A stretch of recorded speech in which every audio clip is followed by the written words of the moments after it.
What is it that really defines who you are? Is it just your own hard work, a random stroke of good luck, or maybe it's the people you meet along the way? Well, today we're going to dive into a story where all three of those things collide, and they end up changing two very different lives in an instant. We've all been there, right? That moment when the path you're on, the one that seemed so clear, just hits a wall. All that momentum you had is just gone. The inspiration dries up and you're left with all these big, nagging questions that you just can't shake.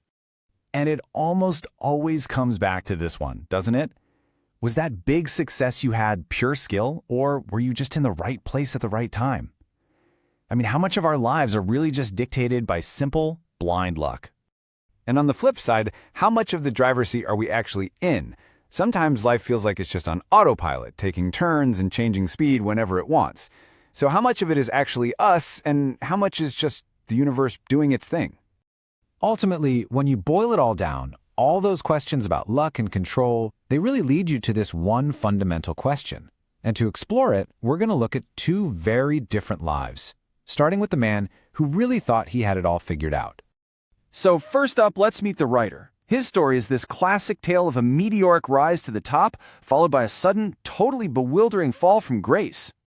See, he grew up pretty comfortable, always pushing himself to be the best, mostly to live up to his parents' dreams. But writing, for him, it wasn't some deep passion at first. Nope. It was really just a way to get some independence, to kind of invent a world that was all his own. Okay, now check this out. Look at how his career took off. This wasn't a slow and steady climb. It was a chain reaction, almost pure luck. First, he bumps into Beatrice, who happens to see his work. Then she shows it to Jack, who can't put it down. Jack gives it to Celine, who then shows it to a professor. And that professor, he's the one who gets it to the publisher, Mr. Connor. It's like his whole career was just lit up by a series of events he had almost zero control over.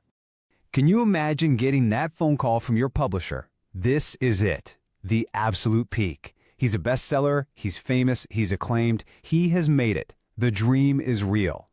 And then, just like that, it was all gone. As he put it himself, the pressure of being so high up was just too much. The inspiration that got him there, it just vanished, leaving him with a blank page and totally unable to write another word. All right, let's completely switch gears now and turn to our second story, which honestly could not be more different.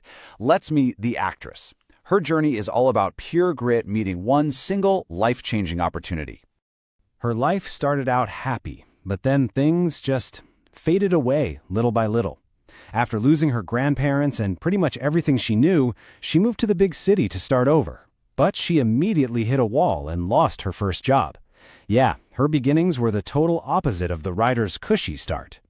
Her path is just fascinating. It all starts with a chance connection. She's delivering bags of hair for wigs to a local theater.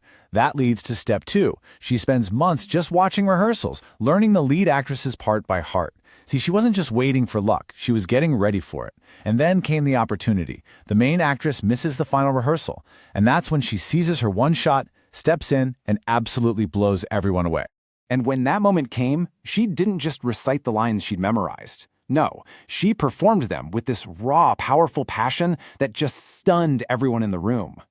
That one performance was it. It launched her career and landed her her first real acting jobs. So, here we are. We have two people on completely opposite paths. He's a star who's fallen back to earth, and she's this hopeful unknown who's just starting to rise. And this is where their two worlds finally and so unexpectedly collide. Just listen to their conversation. It reveals two totally different ways of looking at the world.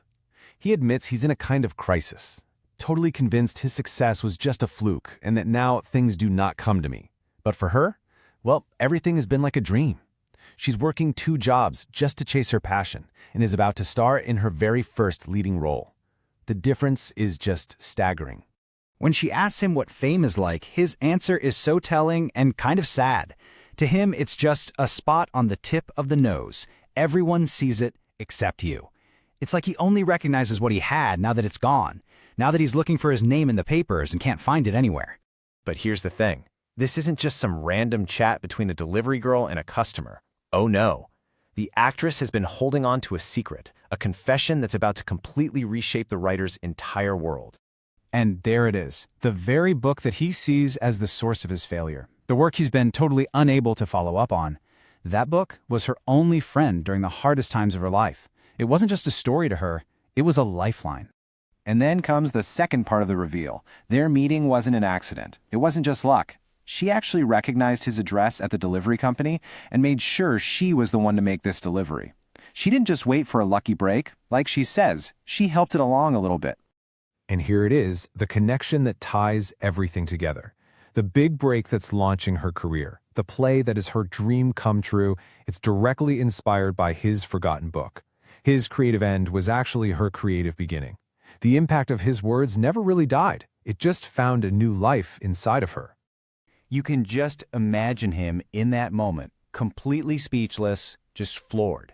He realizes that this thing he created had a purpose and a journey that had absolutely nothing to do with his own fame or failure.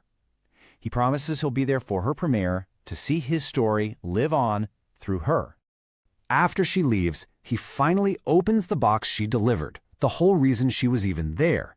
He looks inside, confused, and just says, "There is nothing in the box." But her parting words, which she shouts back to him as she leaves, reframe the whole thing. It's this playful little callback to their whole conversation, almost like a challenge for him to see things in a new way. And that leaves us with the final question, doesn't it? Is the box really empty, a symbol of his writer's block and his creative void? Or, after everything he's just learned, is it a blank page, a space for new possibilities, a new beginning, delivered right to his door at the exact moment he needed